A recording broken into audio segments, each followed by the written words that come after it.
नमस्कार मित्रों, डॉक्टर संजीव भानावत के चैनल में आपका हार्दिक स्वागत, अभिनंदन।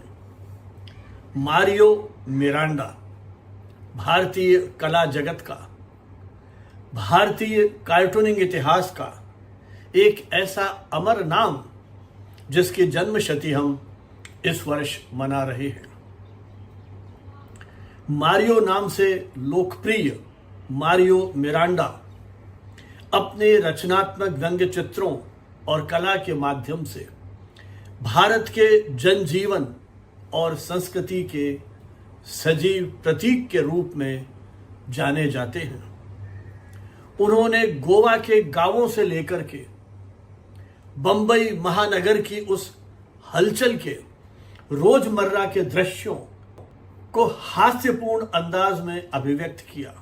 उनकी गर्मजोशी भरी चित्रण शैली ने जिस तरीके से, जिस हास परिहास के साथ स्थानीय जनजीवन को एक वैश्विक पहचान दिलाई, वस्तुतः उनका यह अंदाज अपने आप में बहुत विशिष्ट और अनोखा था।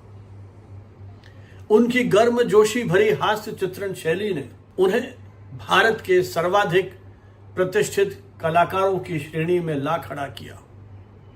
मारियो मिरांडा, जिन्हें पद्मश्री, पद्म भूषण और पद्म विभूषण जैसे प्रतिष्ठित नागरिक सम्मानों से सम्मानित किया गया, आइए मारियो मिरांडा के जीवन के बारे में, उनकी कला के बारे में, उनकी शैली के बारे में, उनका भारतीय कार्टून जगत को जो योगदान है उसके बारे में आज कुछ चर्चा करते हैं। मारियो जॉन कार्लोस डो राजोरियो डी बिटो मिरांडा का जन्म 2 मई 1926 को पुर्तगाल भारत के दमन के एक गोवन कैथोलिक समृद्ध परिवार में हुआ था। उनका बचपन गोवा के लाउतोलिस गांव में व्यतीत हुआ, जिसने कालांतर में उनकी कला को बहुत गहराई से प्रभावित किया और उसे एक तरह से पंख दिए, जिससे उन्होंने अपनी पहचान दुनिया भर में बनाई। मारियो को बचपन से ही चित्रकारी का शौक था। बाल्यकाल में वे अपने घर की दीवारों को रंग दिया करते थे।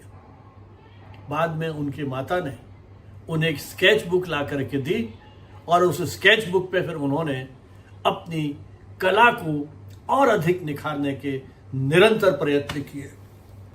अपनी माता के इस छोटे से प्रयास ने उन्हें इतना प्रोत्साहित किया कि उनकी कल्पना शक्ति दिन प्रतिदिन निखरती चली गई। 1930 के दशक तक पहुंचते पहुंचते वो बालक मारियो, वो किशोर मारियो, जिसने अपने हाथों से ऐसे सुंदर पोस्टकार्ड बनाना शुरू किया और अपने मित्रों को वो मामूली कीमत पर बेचते थे। इसी के साथ वो अपने गांव के छोटे छोटे दृश्यों को जिस तरह से उकेरते थे, वो शीघ्र ही अपने उस स्थानीय समुदाय में लोकप्रिय होते चले गए। मारियो जब अपने गोवन गांव के आसपास के दृश्यों को देखते थे, मेले, चर्च, आम लोगों की दिनचर्या, बाजार, तो जिस तरह से वो उन्हें अपने स्केच में उतारते थे, उसी से यह एहसास हो गया था कि उनकी जो अवलोकन की क्षमता है उसमें एक गहरा संवेदना का भाव जुड़ा हुआ है। वो बहुत गहराई से, तल्लीनता के साथ उस सारे परिदृश्य को देखते हैं और फिर उसे वो जो अभिव्यक्त करते हैं उससे उन्हें अपार ख्याति मिलने लगी। इन्हीं आड़े तिरछी रेखाओं के माध्यम से उन्होंने कार्टून जगत में भी प्रवेश किया और उनका जो ये कार्टून प्रेम था, ये भी नानाविध तरीकों से उनके उस किशोर वय में अभिव्यक्त होता रहा। उन्होंने कैथोलिक पादरियों के साथ साथ अपने शिक्षकों के भी हास्य चित्र बनाने शुरू कर दिए। परिणाम आज समझ सकते हैं। किशोर मारियो को समय समय पर कितनी डांट पड़ी होगी, लेकिन वो किशोर मारियो का नटखटपन, उनकी वह चंचलता किसी तरह से कम नहीं हुई, बल्कि उनकी प्रतिभा, उनकी व्यंग्यात्मक शैली और उनकी वो सामाजिक टिप्पणियां उनके उस कौशल के अलग अलग आयामों को स्थापित करती रही। अपने भीतर की जो अभिव्यक्ति है, अपने भीतर का जो सोच है, वो जिस तरह से इन व्यंग्य चित्रों के माध्यम से प्रकट हो रहा था, उसने एक एहसास करा दिया था कि यह बालक आगे जाकर कार्टून की दुनिया में, व्यंग्य चित्रों की दुनिया में, चित्रकारी के क्षेत्र में एक जाना पहचाना हस्ताक्षर बनेगा। मात्र 8-10 वर्ष की आयु में ही मारियो ने जिस तरह से घटनाओं और दृश्यों को चित्रित करते हुए अपनी डायरी रखना शुरू कर दिया, ये डायरियां आगे चलकर गोवा के औपनिवेशिक दौर के जीवन के दुर्लभ दृष्टांतों की एक ऐसी अनहोनी कहानी बन गई, जिसमें उस समय के बदलते हुए दौर की एक बहुत ही प्रभावशाली झलक हमें देखने को मिलती है। मारियो मिरांडा की प्रारंभिक शिक्षा दीक्षा बेंगलुरु के saint Joseph boys high school में हुई और कॉलेज की पढ़ाई उन्होंने मुंबई के सेंट जेवियर्स कॉलेज से की। इतिहास में अपनी स्नातक उपाधि प्राप्त करने के बाद वे भारतीय प्रशासनिक सेवाओं में जाने की तैयारी करने लगे। बाद में उन्होंने वास्तुकला से संबंधित एक कॉलेज में भी प्रवेश लिया, लेकिन शीघ्र ही उनका मन पढ़ाई से उचट गया, क्योंकि उन्हें तो वो कार्टून और व्यंग्य चित्रों की दुनिया कहीं मौन आमंत्रण दे रही थी। उनका सच्चा जुनून तो कला और कार्टूनिंग में रच बस गया था, जिसकी ओर वे फिर मुड़ गए। विद्यार्थी जीवन में ही मारियो ने अपने निजी स्केचबुक में अपने शहर के किरदारों के कार्टून बनाने शुरू किए और शहरी जीवन के अनेक रोचक पहलुओं को उन्होंने उसमें प्रस्तुत किया। पढ़ाई पूरी करने के बाद 1949 के आसपास छोटे मोटे कमीशन पर भी उन्होंने चित्र बनाने शुरू कर दिए और रेस्टोरेंट, बार व सार्वजनिक स्थानों पर बैठकर वो लोगों की गतिविधियों को देखते, महसूस करते और उसे स्केच में अपनी डायरी में उतार लिया करते थे।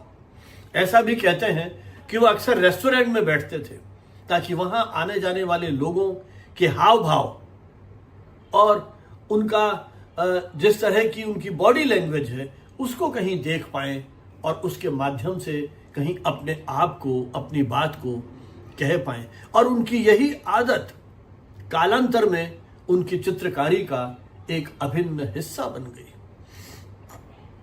कॉलेज की शिक्षा पूरी करने के बाद मारियो मिरांडा ने कुछ समय तक एक विज्ञापन स्टूडियो में भी काम किया, जहां उन्होंने लगभग 4 वर्ष तक अपनी सेवाएं दी। हालांकि सृजनात्मक प्रतिभा के धनी मारियो मिरांडा बहुत अधिक समय तक इस तरह के काम में अपने आप को नहीं खपा सकते थे। कुछ ही समय बाद उन्होंने कार्टूनिंग की दुनिया में प्रवेश किया और पूर्णकालिक करियर इस क्षेत्र में बनाया और उनका पहला जो महत्वपूर्ण ब्रेक मिला वो मिला the illustrated weekly off India में। टाइम्स ग्रुप की इस पत्रिका में उनके कुछ कार्टून्स प्रकाशित होने लगे। शुरुआती प्रकाशनों में ही लोगों ने उनकी उस प्रतिभा को पहचाना और जल्द ही उन्हें करंट पत्रिका में भी काम करने का एक प्रस्ताव मिला। रोचक बात यह है कि टाइम्स ऑफ इंडिया अखबार ने पहले तो उनके आवेदन को खारिज कर दिया, लेकिन 1 साल के भीतर ही जिस तरह से उनके कार्टून लोकप्रिय होने लगे, टाइम्स ऑफ इंडिया प्रबंधन ने अपना फैसला बदला और उन्हें फिर कार्टूनिस्ट के रूप में अपने यहां आमंत्रित किया। इस प्रकार मारियो ने बंबई में आकर टाइम्स ऑफ इंडिया के प्रकाशनों के साथ अपनी एक नियमित यात्रा शुरू की। 50 और 60 के दशक में मारियो मिरांडा ने कई यादगार कॉमिक पात्रों का सृजन किया जो विभिन्न पत्र पत्रिकाओं में हमें अक्सर नजर आते थे। विशेष रूप से फेमिना, इकोनॉमिक टाइम्स और इलस्ट्रेटेड वीकली में उनके बनाए गए पात्र मिस नींबू पानी और मिस फ्रांसेका बड़े चाव से प्रकाशित होते थे और उस समय के पाठकों में ये पर्याप्त लोकप्रिय थे। उनके ये चरित्र भारतीय पाठकों के बीच में इतने लोकप्रिय हो गए कि मारियो मिरांडा का नाम घर घर में जाना पहचानने लगा। उन्होंने इस दौर में समाज को व्यंग के रंग में रंगते हुए कार्यालयों, बॉलीवुड और राजनीति से जुड़े हुए अनेक हास्य चित्र बनाए और पाठकों को गुदगुदाने के साथ साथ उन्हें समकालीन परिवेश के बारे में भी सोचने के लिए मजबूर किया। उनका एक चरित्र मिस फांसेको दफ्तर की एक एंग्लो इंडियन सेक्रेटरी के रूप में नगरीय जीवन का प्रतिनिधित्व करती थी, तो दूसरी ओर मिस राजनी नींबू पानी नामक बॉलीवुड अभिनेत्री पर आधारित एक पात्र फिल्मी जगत की चटपटी झलक प्रस्तुत करता था। इसी तरह मोटे भ्रष्ट नेता बुलंद दास और उसके चाटुकार मुस्वामी के माध्यम से उन्होंने राजनीतिक तंत्र पर भी अनेक तीखी और हास्यपूर्ण टिप्पणियां की।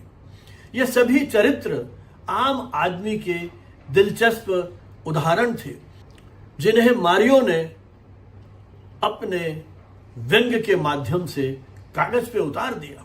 मारियो का करियर सिर्फ भारत तक सीमित नहीं था, बल्कि उन्होंने अंतर्राष्ट्रीय फलक पर अपनी एक विशेष पहचान बनाई।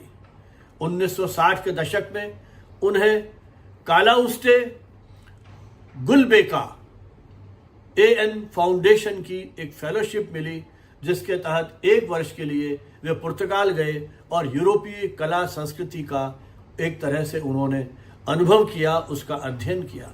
इसके बाद वे लंदन चले गए और वहां 5 साल तक अनेक अखबारों व टीवी एनिमेशन कंपनियों के साथ उन्होंने काम किया। लंदन प्रवास के दौरान मारियो को दुनिया के अनेक प्रतिष्ठित पत्र पत्रिकाओं में अपने कार्टून्स के माध्यम से विशेष पहचान मिलने लगी। प्रतिष्ठित पत्रिकाएं एमएडी पत्रिका, लिलीपुट और पंच जैसी अंतर्राष्ट्रीय हास्य पत्रिकाओं में उनके बनाए हुए कार्टून उस दौर में प्रकाशित होते थे। लंदन में जो उनको सफलता मिली, ख्याति मिली और जो उनका एक अनुभव विकसित हुआ, उनकी कला दृष्टि को एक अंतर्राष्ट्रीय फलक दिया, एक अंतर्राष्ट्रीय पहचान दी। 5 साल विदेश में रहने के बावजूद उनकी यह यात्रा निरंतर जारी रही। जगह जगह उन्होंने अपनी प्रदर्शनियां लगाई और 80 के उत्तरार्ध में वे फिर भारत आते हैं और मुंबई के टाइम्स ऑफ इंडिया में फिर अपनी पारी शुरू करते हैं, जहां उनकी मुलाकात प्रख्यात कार्टूनिस्ट आर के लक्ष्मण से होती है और दोनों ने साथ साथ काम करना शुरू किया। मुंबई वापस आने के बाद मारियो ने कलाकार हबीब हैदरी से विवाह किया और उनके 2 बेटे राहुल और रिशाद हुए। मारियो के एक मित्र देव नाडकर्णी ने उन्हें अपनी श्रद्धांजलि प्रकट करते हुए एक स्थान पर लिखा है कि मारियो न अपने बारे में कभी बात करते थे, न कभी अपनी कला के बारे में।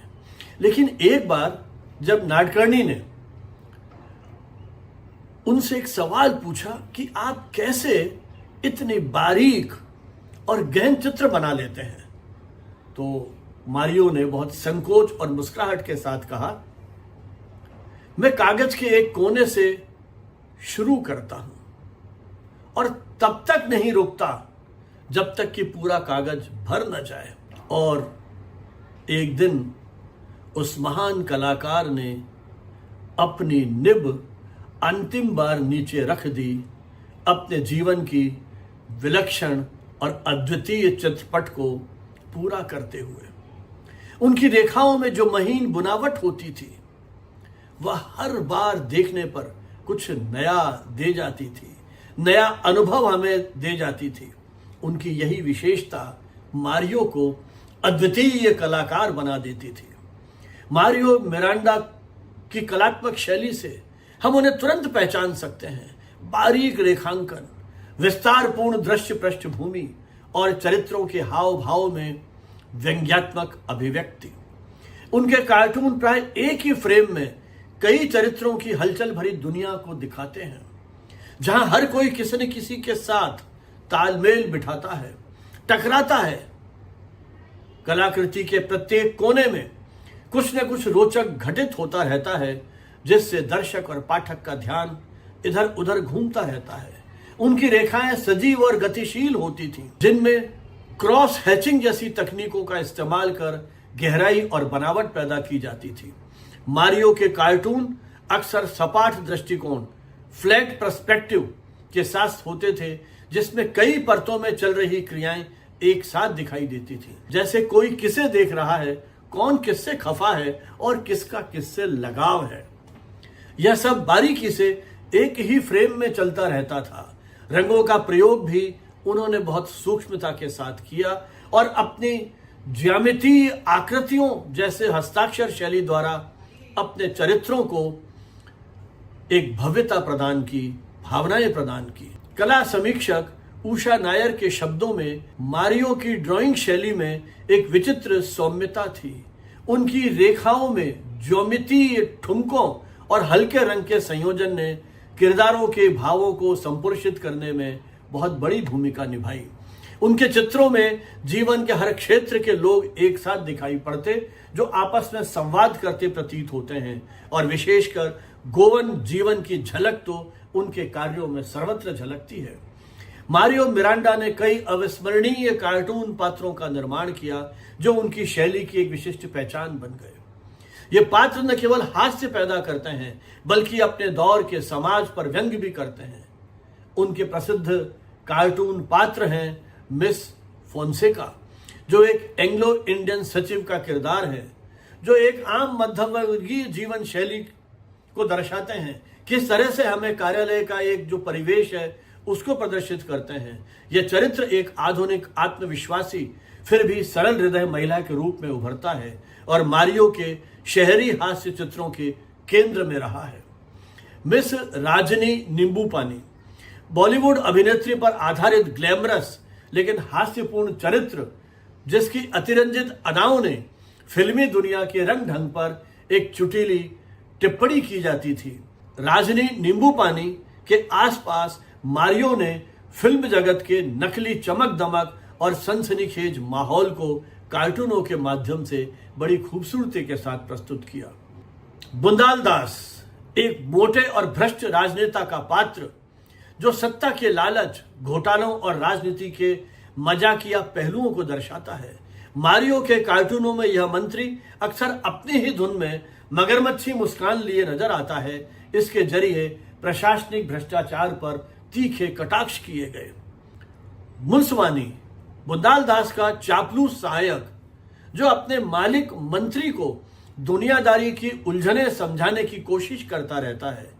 उसकी भोली भाली किंतु बेवकूफ भरी छवि राजनेताओं के आसपास घूमने वाले, हाँ में हाँ मिलाने वाले चाटुकारों पर तीखा व्यंग्य करती है और हमें कहीं न कहीं समाज के बारे में सोचने के लिए विवश भी करती है। मिस्टर गॉडबोले एक आज्ञाकारी लेकिन थोड़े से सन की क्लर्क या बाबू टाइप चरित्र, जो कार्यालयी वातावरण में व्याप्त कनिष्ठ वरिष्ठ का भाव और खींच को प्रकट करता है। इसकी शारीरिक भंगिमाएं और चश्माधारी चेहरा भारतीय बाबू वर्ग का एक हल्का फुल्का मजाक है। द बॉस ऑफिस का एक आत्ममुग्ध बॉस टाइप चरित्र, जो अपने अधीनस्थों पर रौब जमाने के लिए खुद की प्रशंसा करवाने में लगा रहता है। मारियो ने इस पात्र के जरिए जो कार्यालय का सत्ता संतुलन है और जो बॉस का अहंकार है, उस पर बहुत ही प्रभावशाली ढंग से रोशनी डाली है। लाउतोलिम गांव जहां उनका घर है, और उसी घर में उन्होंने अंतिम सांस लेते हुए अनंत की ओर प्रयाण किया। यह वही घर है जहां श्याम बेनेगल ने अपनी फिल्म त्रिकाल की शूटिंग की थी। मिरांडा और श्याम बेनेगल के परिवार के बीच बहुत ही गहरे रिश्ते थे। मारियो मिरांडा को विश्व भर में आमंत्रित किया गया। अनेक शहरों के स्केच बनाए, पुस्तकें चित्रित की और भारत की संस्कृति को विश्व मंच पर प्रस्तुत करने का उनको एक बहुत बड़ा श्रेय जाता है। इन चरित्रों के अलावा मारियो के चित्रों में सधे मूछों वाले गप्पी अंकल, साड़ी बांधे मछुआरे, चर्च जाते पादरी, काफी हाउस में बहस करते बुद्धिजीवी इत्यादि असंख्य किरदार नजर आते हैं जो उनके सूक्ष्म और पैनी दृष्टि के प्रतीक हैं। उनकी सभी कृतियों में एक बात समान थी कि वे जीवन के हर रंग को बड़े विनोदपूर्ण तरीके से पकड़ लेते थे, बिना किसी कटुता भाव को फैलाए। मारियो के रेखा चित्रों में महिलाएं अक्सर बड़ी आंखें और भरी भरी काया वाली होती थीं, जो कभी कभी प्रचलित लिंग स्टीरियोटाइप को दर्शाती थीं। आधुनिक दृष्टि से देखें तो उनके कुछ चित्रांकन शैली पर सेक्सिज्म का भी आरोप लगा है, क्योंकि कई महिला पात्रों को वे वस्तुओं की तरह आकर्षक बनाकर प्रस्तुत करते थे, जिस पर विवाद भी हुए। इसके बावजूद उनके दौर में ये शिल्पात्मक अतिरंजन हास्य का हिस्सा समझा जाती थीं और लोग इन चरित्रों को बेहद प्यार भी करते थे। कुल मिलाकर मारियो मिरांडा की कला शैली ने भारतीय कार्टून जगत को एक विशिष्ट पहचान दी, जिसने बारीक रेखाओं से गढ़ी हुई दुनिया को बड़े चुलबुले और यथार्थ ढंग से शामिल करते हुए प्रस्तुत किया। मारियो मिरांडा के प्रमुख कार्यों की बात करें तो उनके हजारों कार्टून और रेखा चित्र हमारे आसपास बिखरे हुए मिलेंगे, जो विभिन्न पत्रिकाओं, अखबारों, पुस्तकों और यहां तक कि भित्ति चित्रों में भी मौजूद हैं। उन्होंने अनेक पुस्तकों का चित्रांकन किया, जिसमें इनसाइड गोवा, जिसके लेखक मनोहर मलगोरकर हैं, डॉम मैरिस की ए फैमिली इन गोवा तथा एन ओपन इवन जैसी कृतियां शामिल हैं। इसके अतिरिक्त मारियो ने अपने यात्रा अनुभवों पर आधारित कुछ पुस्तकें और स्केच बुक स्वयं प्रकाशित की, जैसे Goa with love, a little word of humour, Germany in winter time और इम्प्रेशन ऑफ पेरिस। ऐसी अनेक पुस्तकें हैं जिनमें उनके दृष्टिकोण और शहरों के बारे में उनकी जो एक अंडरस्टैंडिंग या समझ विकसित हुई थी, उसकी झलक हम देख सकते हैं। उनके रेखा चित्रों का संकलन मारियोज वर्ल्ड और स्ट्रीट रिलीजन जैसे नामों से भी संकलित हुए हैं, प्रकाशित हुए हैं, जिसमें व्यंग्यपूर्ण चित्रों के माध्यम से समाज का आईना दिखाया गया है।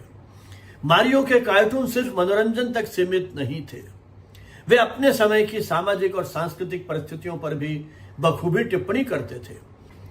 मारियो ने हास्य के माध्यम से शहरों की जनसंख्या विस्फोट, भीड़ भरी सार्वजनिक परिवहन व्यवस्था और लोगों की दैनिक जीवन की मुश्किलों को बहुत ही सहजता के साथ उकेरा।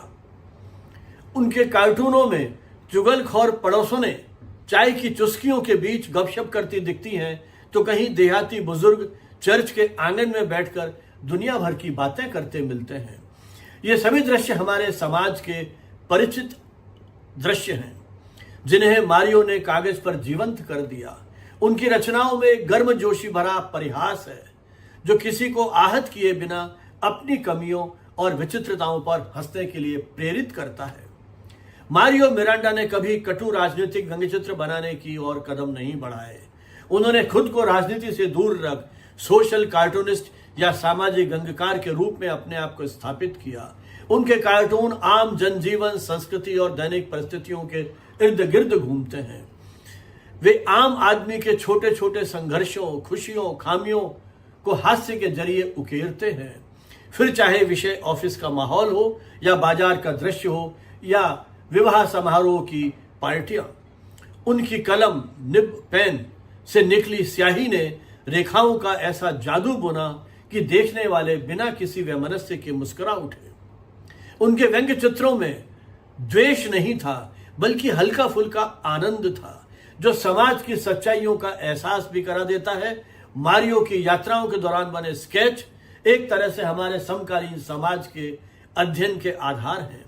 विभिन्न देशों के शहरों के रहन सहन, वहां का माहौल, वहां की दिनचर्या, ये सब कुछ ही तो उनके इस कृतित्व में समाया हुआ है। 1940-50 के दशक में गोवा के ग्रामीण जीवन से लेकर के 1980 के दशक तक भारत का जिस तरह से उन्होंने शहरी जीवन का दस्तावेजीकरण किया है चित्रों के माध्यम से, वह अपने आप में अद्भुत है, उनकी प्रतिभा का प्रतीक है। उनके प्रमुख कार्य न सिर्फ कला के उदाहरण हैं, बल्कि हमारे सामाजिक सांस्कृतिक जीवन की अमूल्य धरोहर भी हैं। अपने 6 दशकों के लंबे करियर में मारियो मिरांडा को अनेक राष्ट्रीय अंतर्राष्ट्रीय पुरस्कारों से सम्मानित किया गया। 1988 में उन्हें पद्मश्री दिया गया, 2002 में उन्हें पद्म भूषण दिया गया, 2012 में पद्म विभूषण दिया गया। यह पुरस्कार उन्हें मरणोपरांत मिलता है। यह भारत का दूसरा सर्वोच्च नागरिक पुरस्कार है। उनकी मृत्यु के बाद उनके उस अभूतपूर्व योगदान को सम्मानित करने के लिए यह पुरस्कार दिया गया। उन्हें 2009 में cross of the order of Isabella the Catholic, यह स्पेन के राजा की ओर से दिया जाता है। स्पेन का यह सबसे उच्च नागरिक सम्मान है जो मारियो को दिया गया। यह पुरस्कार उन्हें उनके घर पर विशेष रूप से दिया गया था। Commander of the order of Prince Henry, पुर्तगाल के राष्ट्रपति की ओर से एक राष्ट्रीय सम्मान, जिसे मारियो को उनके पुर्तगाली भारतीय सांस्कृतिक सेतु के रूप में योगदान के लिए अलंकृत किया गया था। All India cartoonist association Bangalore ने उन्हें लाइफ टाइम अचीवमेंट पुरस्कार से सम्मानित किया। इसके अलावा मारियो के सम्मान में 2013 में मुंबई के एक चौक का नामकरण किया गया। उनकी 90वीं जयंती मई 2016 में गूगल ने डूडल बनाकर उन्हें श्रद्धांजलि दी, जिसमें बारिश के दौरान मुंबई के आम पड़ोस का उनका विशिष्ट दृश्य चित्र प्रदर्शित हुआ। गोवा सरकार ने भी 2012 में विधानसभा में शोक संदर्भ प्रस्तुत करके उनके निधन पर श्रद्धांजलि प्रकट की। ये पुरस्कार, ये सम्मान इस बात के संकेत हैं कि मारियो मिरांडा केवल भारत के ही नहीं बल्कि अंतर्राष्ट्रीय स्तर पर विख्यात ऐसे कलाकार हैं जिन्होंने अपने कृतित्व से आम आदमी को प्रफुल्लित किया, उसे कहीं न कहीं अपने परिवेश के बारे में सोचने के लिए विवश किया।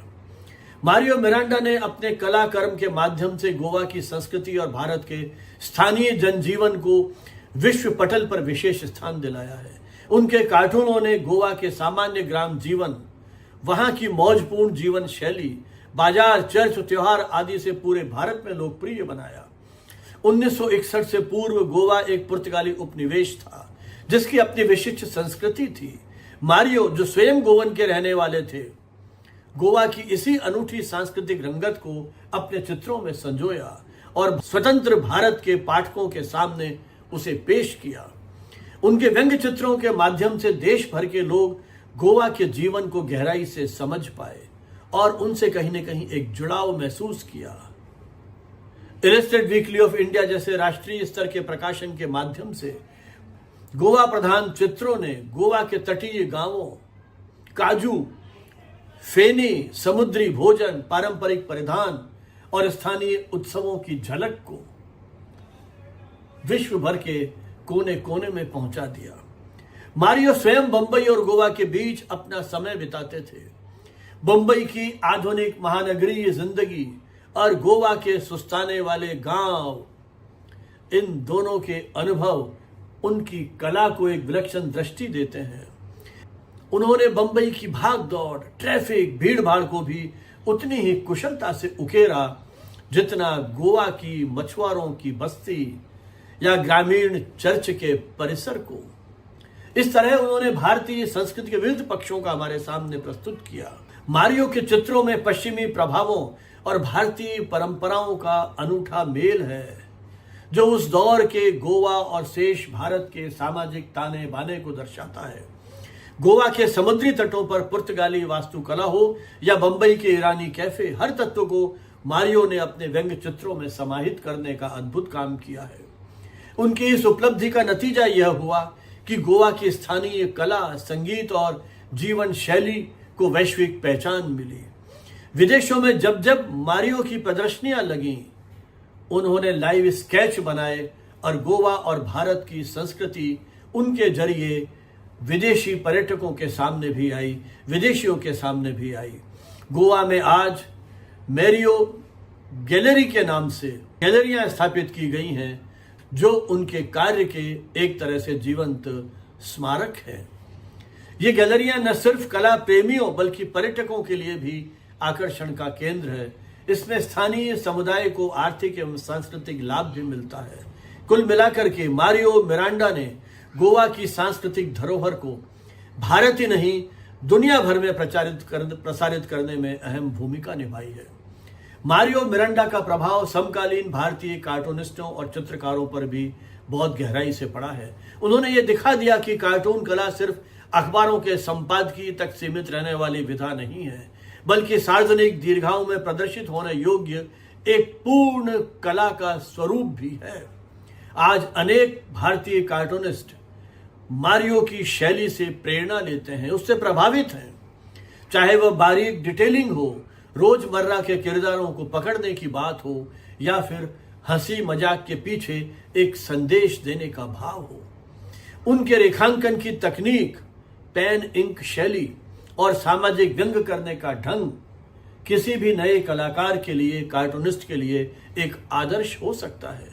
मारियो के बनाए गए पात्र भारतीय सांस्कृतिक स्मृति या भारतीय सांस्कृतिक परंपरा के आज अभिन्न हिस्से बन गए हैं, जिनका प्रभाव फिल्मों, विज्ञापनों और समकालीन कार्टून जो स्ट्रिप्स हैं उन पर भी हम देख सकते हैं। एक वरिष्ठ कार्टूनिस्ट विजयन सेठ ने मारियो को श्रद्धांजलि देते हुए कहा था, उन्होंने भारतीय कार्टूनिंग में ब्रश की बजाय निब पेन के प्रयोग के नए मानक स्थापित किए। मारियो ने यह साबित कर दिया कि केवल स्याही की लाइनों के जरिए भी गहरा प्रभाव डाला जा सकता है। उन्होंने रोजाना पाठकों को बिना किसी कटुता, मुस्कुराहट के उपहार दिए। उनकी वैश्विक यात्राओं से उपजे चित्रों ने दिखाया कि एक कार्टूनिस्ट अपनी कला के रूपों की सीमाओं को कितना विस्तार दे सकता है। आज उनके बनाए पात्र और शैली भारत की सांस्कृतिक विरासत के हिस्से हैं। अपने समकालीन चित्रकार और एनिमेटर उनके कार्यों से प्रेरित होते हैं। मारियो मिरांडा ने भारतीय कार्टून कला को नई ऊंचाइयों तक पहुंचाया। उनकी विस्तृत जीवनी एक ऐसे कलाकार की कहानी है जिसने औपनिवेशिक दौर की यादों से लेकर आधुनिक भारत की हलचल सबको अपनी चित्रकारिता में ढाल दिया। अपने विशिष्ट शैली बोध, यादगार चरित्रों और गुदगुदाते सामाजिक व्यंग्य के कारण मारियो मिरांडा भारत के सांस्कृतिक परिदृश्य में सदा अमर रहेंगे। उनके रेखा चित्र आज भी देखते ही मन में मुस्कुराहट ला देते हैं और हमारे अपने समाज की झलक दिखा देते हैं। सचमुच मारियो मिरांडा भारतीय कार्टूनिंग के पर्याय बन चुके हैं। उनके द्वारा खींची गई लाइनों ने भारत की कहानी दुनिया भर में बयां की है। यह विरासत आने वाली पीढ़ियों को सदा प्रेरित करती रहेगी। उनकी किताब गोवा विद लव के अंतिम पृष्ठों में गोवन के अंतिम संस्कार का एक चित्र है, जहां कुछ परिजन शोक में डूबे हैं और पीछे फेनी और बियर बह रही है। कुछ युवा आंसुओं के बीच भी एक दूसरे को निहार रहे हैं। शोक और जीवन की निरंतरता का कितना अद्भुत मिला जुला भाव उन्होंने इस चित्र के माध्यम से व्यक्त किया। शायद यही मारियो को विदा देने का सबसे सुंदर तरीका है, उनके जीवन का उत्सव मनाना, केवल उनकी अनुपस्थिति का शोक नहीं। मारियो मिरांडा के निधन के पश्चात उनके परिवार ने उनकी कला के संरक्षण के लिए विशेष पहल की है। उनका घर गोवा में एक संग्रहालय के रूप में संचालित होता है। मुझे सौभाग्य मिला है वो संग्रहालय अपने गोवा प्रवास में देखने का, जहां उनके कार्टून्स, पुस्तकें और व्यक्तिगत सामान प्रदर्शित किया गया है। ऐसे महान कार्टूनिस्ट के प्रति उनके जन्म शती वर्ष में श्रद्धांजलि। इन्हीं शब्दों के साथ हम ये उम्मीद करते हैं कि भारतीय कार्टून जगत को, भारतीय कला जगत को मारियो मिरांडा की जो देन है वो आने वाले दौर में भी हमारा पथ प्रदर्शन करती रहेगी। बहुत बहुत शुभकामनाएं। जय हिंद, जय भारत।